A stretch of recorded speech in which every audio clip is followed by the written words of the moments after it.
दोस्तों तुसी वेखदे पियो अपना देश पंजाब टीवी ते मैं हाँ तुहाडा मेज़बान मुहम्मद नदीम खरल। सब तो पहले अपने करो चैनल नू सबसक्राइब ते नाल ही लगी हुई बैल नू दबाओ कि हर लेटेस्ट वीडियो तुहानू मिल सके।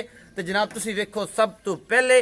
तो जनाब सब तो पहले तो रिक्वेस्ट आ कि जनाब सारे बेली जिन्ने भी मेरे मित्र ने वीडियो अच्छी लगे तो लाइक शेयर तो कमेंट जरूर करना। वीडियो लास्ट तक देखा करो कि आखिर कुछ गल्लां जानवर दी रह जांदियां जेहड़ियां वखाण वाली आउंदियां ने। तुसी वीडियो नू ते ऐड नू स्किप ना करया करो, वीडियो स्किप ना करया करो। जनाब अज तुहाडे वास्ते एक फ्रीजन ते जनाब गां दी वीडियो लैके हाज़र तुहाडा वीर नदीम खरल होया है।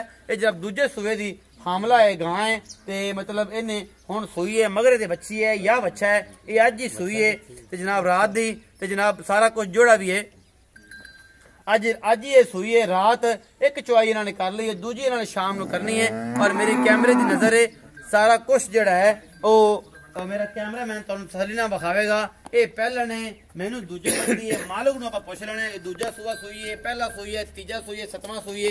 ये जेड़ा कुछ भी है मेरा कैमरा मैन तसल्ली नाल सारा कुछ विखा रहा है। यह जनाब गां हैगी है फ्रीजन दे विच क्रॉस मच्छी वच्छी है अजे तक यह तुसीं वेखदे पे हो। और मेरा कैमरा मैन तुहानू तसल्ली नाल विखा रहा है। काला डब्बा रंग है ते जनाब थब्बियां दे छड्डे सूं इस वेड़ी दे कोल। और जनाब बड़ी चंगी सहू ते असील उम्मीद बड़ी है होवेगी। और इंशाल्लाह ये पहला सूआ है कि दूजा है। आपां मालक नाल गल्लां करनी है, मेरे अंदाजे नाल दूजा है। मालक हुण पहला आखे, तीजा आखे, सतवां आखे होंदी सवाब दी दे। ए जनाब गां दी वीडियो फ्रीजन दी तुहाडे वास्ते लैके आए हैं। इहदे मगर हैगा जनाब अच्छा कि बच्ची।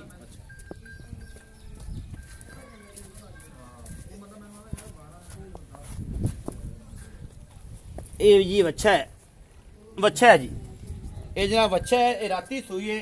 दूजा जनाब इन्होंने बड़ा शाम को कढ़ना है। तो जनाब मेरे कैमरे मैंने तुहानू गां दी कराती है तसल्ली ते इंशाल्लाह तुहानू पसंद भी है गां आवेगी।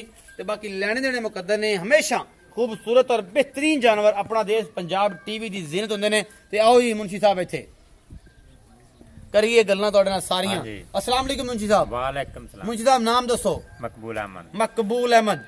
चाचा मकबूल गां वखाई तेरी हाँ जी किनवा सूबा? पहला मैनू दूजन लगदी है नहीं पहला सर है ही पहलन शर्तिया हाँ जी। ते कदों सूई है?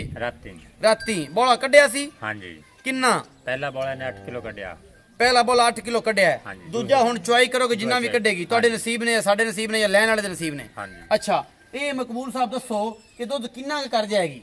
ये 18 किलो 18 लीटर करेगी इंशाल्लाह अल्लाह मेरे हुक्म नाल। और गावां भी खड़े कैमरा मैन साहब विखाओ। ये आदे घर दियां गावां ने मकबूल साहब दियां ए सारियां खड़ियां तुसीं वेखदे पे हो। ये घर च इन्हां दा अपना माल है उहदे विच पहले ने जनाब ये आंदा 18 लीटर दुध करेगी। मगरे दे बच्चा है जी ए गोरे रंग दा हाँ जी। अच्छा जी ये जनाब सारियां गावां थन थुन दी गारंटी सब सील है सब ठीक है। अच्छा मकबूल साहब मोहब्बत प्यार वाला मुल करो 2,35,000 2,35,000 रुपया। ये मोहब्बत प्यार हमेशा असीं कराने होने साडा यह असूल है। ये मोहब्बत प्यार करोगे और असीं करवावांगे दसो ਅਸੀਂ थोड़ा बहुता करांगे ज्यादा नहीं। किन्ना कर लोगे? थोड़ा बहुता बस कोई किराए वाले पैसे हाँ बस इन्ने के छड़ दोगे? हाँ जी इंशाल्लाह छड़ावांगे भी।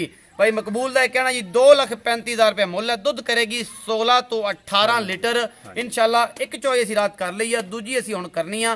और इंशाल्लाह तो चाचे मकबूल दी सादियां ते मिठियां गल्लां तुहानू बेहद पसंद आईयां होणगियां। अगर वीडियो अच्छी लगती है लाइक शेयर ते कमेंट जरूर करना है। अपना बहुत सारा और अपनी राय नाल जरूर आगाह करया करो। जनाब भरा नूं दिओ इजाजत।